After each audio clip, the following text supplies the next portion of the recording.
Ini permainan ini adalah permainan yang syarat dengan filosofi kehidupan untuk melatih kesabaran anak-anak kita sehingga nantinya bisa saling menghargai, saling menyayangi dan bisa memainkan permainan ini sampai kapanpun juga, tidak tergerus dengan arus teknologi dan komunikasi yang semakin hari semakin canggih saja sehingga permainan ini bisa tertinggal nantinya.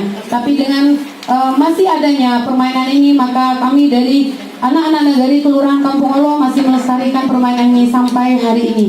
Baik, untuk acara selanjutnya yaitu kami mohon kata sambutan dari tim penilai lomba pengimplementasian ABS SPK Adat Basandi Sarak Basandi Kitabullah terbaik tahun 2018 kepada salah seorang tim penilai. Kami persilakan. Bahkan dunia lah tiba di tapak tangan.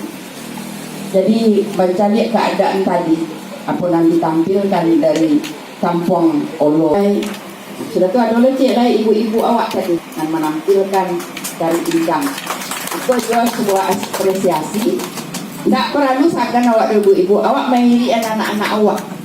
Nah, jadi sedang awak saya lah yang mau awak menari apalagi anak-anak. Jadi ikut salah satu